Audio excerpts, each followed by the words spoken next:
आप देख रहे हैं PSJMD।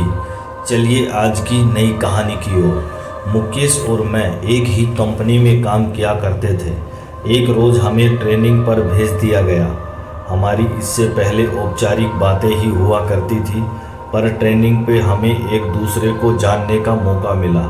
हमें कमरे में एक साथ ही रुकना था। साथ रहकर हम आपस में काफ़ी घुल मिल गए थे। अक्सर रात को मुझ पर से चादर हट जाती तो मुकेश मुझे चादर ओढ़ा दिया करता था। मैंने उससे पूछा, क्यों जागते रहते हो रात भर?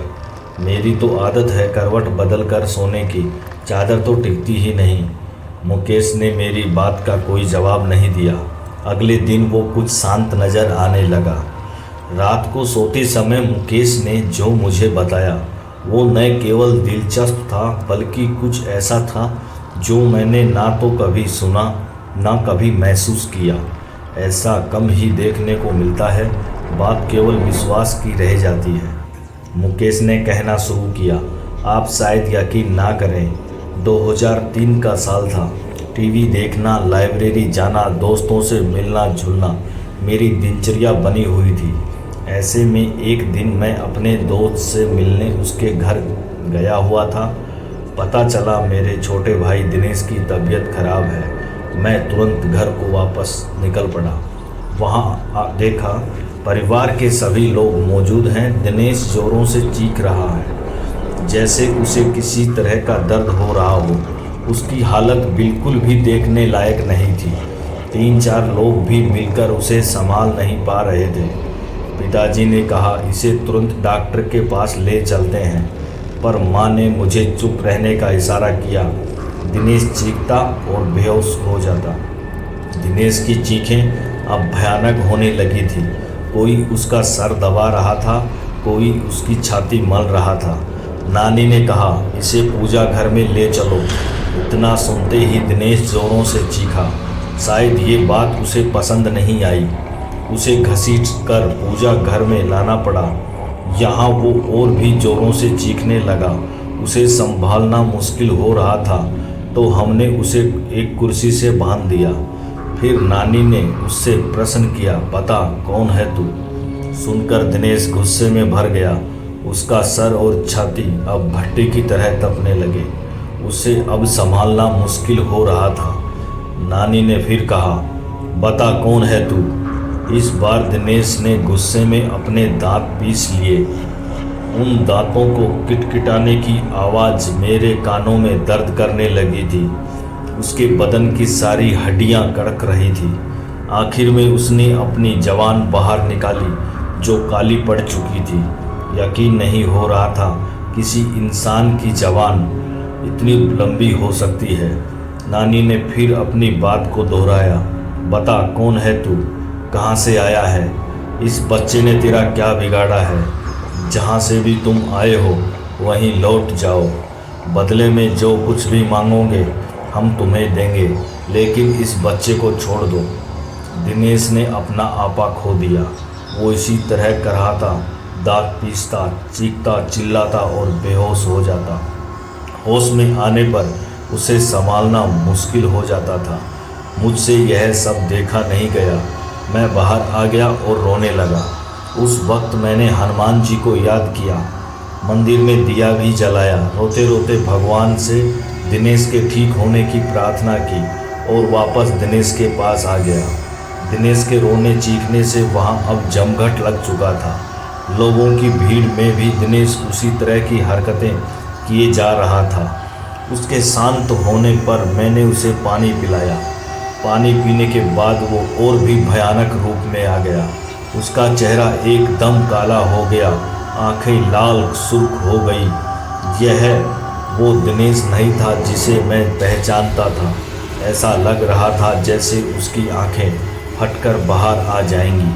पास जाने पर वो किसी को काटने को दौड़ता, अपना मुंह नोचने लगता और फिर शांत हो गया और रोने लगा।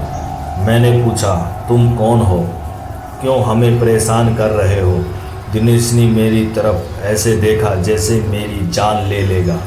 दिनेश कुछ देर तक मुझे घूरता रहा। वो दिनेश नहीं था, उसकी जगह किसी और ने ले ली थी। सबको बारी बारी घूरने के बाद उसकी आंखें अपने कोटर में गोल गोल घूमने लगी। ऐसा नज़ारा जीवन में पहली बार ही देख रहा था, बल्कि मैं तो कहूँगा यह सब कुछ जीवन में पहली बार ही देख रहा था। वो चीखना, चिल्लाना, वो भयानक सी हंसी, वो दांत पीसना, किटकिटाना, दर्द में कराहना, हड्डियों का एक साथ कड़कना, सब कुछ एक मनहूसियत में बदल चुका था। फिर दिनेश ने एक लंबी सांस खींची और छोड़ी। उसकी सांस की दुर्गंध इतनी थी, सब अपना मुंह ढककर घर से बाहर निकल गए और वो पागलों की तरह हंसा। वापस अंदर जाने पर दिनेश फिर सभी को घूरने लगा। हमने वापस उससे पूछा, कौन हो तुम? फिर वो एक औरत की आवाज़ में बोला, मैं शहडोल की हूँ, मैं हूँ तंत्रा। इसने मुझे जगा दिया है, मैं इसे नहीं छोड़ूंगी, इसे अपने साथ लेकर जाऊंगी। और हंसने लगी। हमने कहा, जो तुम मांगोगी हम तुम्हें देंगे, पर इसे छोड़ दो। वो दुष्ट आत्मा अब अपने पूरे रूप में आ गई और बोली, मुझे एक मटकी, 4 नारियल, चुनरी, श्रृंगार का पूरा सामान लाकर दो तो मैं चली जाऊंगी, नहीं तो इसे अपने साथ ही लेकर जाऊंगी। जल्दी करो, जल्दी करो, दफ़ा हो जाओ, ये सामान लेकर ही आना, वरना इसे तो मैं चबा जाऊंगी। और हंसने लगी। हम सबके चेहरे पीले पड़ गए।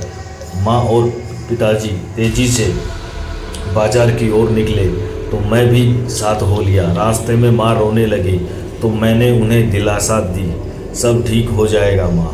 माँ बोली, कुछ भी ठीक नहीं होने वाला मुकेश, मैंने तुझे बताया नहीं, इससे पहले जब अपना पहला असर दिखाया था तब दिनेश को क्या हुआ हम समझ ही नहीं पाए थे।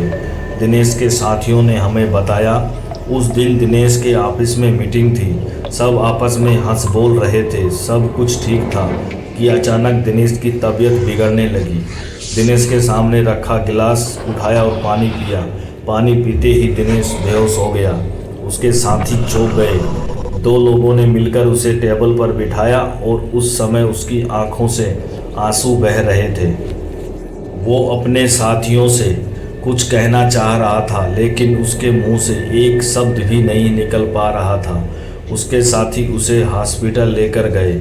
हमें जैसे ही सूचना मिली हम सभी भी वहां पहुंच गए। दिनेश कुछ देर बाद ठीक हो गया। क्या हुआ उसे खुद भी कुछ मालूम नहीं। उसे इतना याद था कि वो बेहोश हो गया था। उसके बाद कभी ऐसा कुछ नहीं हुआ जिससे कोई परेशानी हो। तुम ठीक कह रही हो माँ, उसके बाद भी कुछ हुआ ज़रूर था। क्या मतलब? माँ बोली, मतलब ये माँ, पिछली बार जब मैं छुट्टियों में घर आया था, उस रात मैं कमरे में सो रहा था। रात के 3 बजे का समय था। कमरे की खिड़की खुली हुई थी और उसमें तेज़ हवा कमरे में आ रही थी। उस हवा के शोर से मेरी आंखें खुली। मैंने देखा एक साया मेरे पास खड़ा था। ध्यान से देखने पर मैं भी उसका चेहरा ना देख पाया। उसके चेहरे पे कालिक के अलावा कुछ नहीं था। उसका शरीर धुएं जैसा था। अचानक वो साया बादल की तरह तैरता मेरे पास आने लगा। मैं घबरा गया और अपनी चादर से मैंने अपने आप को समेट लिया। वापस देखा तो वो साया वहाँ नहीं था। इसे अपना वहम मानकर मैं भूल चुका था, पर अब दिनेश की हालत देखकर लगता है कुछ तो ज़रूर हुआ है माँ। उसके बाद मैं मटकी लेने चला गया और माँ श्रृंगार के लिए सामान खरीदने लगी। मुझे दुकानें बंद मिली तो मैं सीधे कुम्हार के घर चला गया। वहाँ से लाल और काली दोनों मटकी ले आया। वापस आकर जो ही सामान हमने दिनेश के आगे रखा वो शांत हो गया। नानी उसे देखने गई और दिनेश के सामने जाकर खड़ी हो गई। कुछ देर तक नानी उसे ऐसे ही देखती रही तो हमने नानी से पूछा, क्या हुआ नानी? नानी हमारी ओर पलटी। अब नानी के चेहरे के हाव भाव दिनेश जैसे हो गए थे। हम और भी घबरा गए। नानी ने भी उसी चीख के साथ रोना शुरू कर दिया और कहा, मैं शहडोल की हूँ, मेरी हत्या कर दी गई थी। मेरी लाश के बेरहमी से टुकड़े टुकड़े करके दफना दिया गया था। मुझे इंसाफ चाहिए। मुझे जहाँ गाड़ा गया वहाँ ये लड़का पेशाब कर आया। मैं सोई हुई थी, इसने मेरा अपमान किया और मुझे जगा दिया। पर अब मुझे कुछ नहीं चाहिए, मैं जा रही हूँ, मुझे रास्ता दो। हमने पूछा, तुम इसे दोबारा परेशान नहीं करोगी?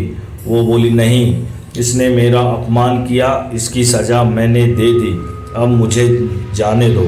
और नानी बेहोश होकर गिर गई। हमने नानी को संभाला।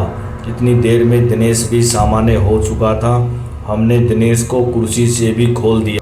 इसी के साथ सब कुछ ठीक हुआ और ये कहानी यहीं पे समाप्त होती है।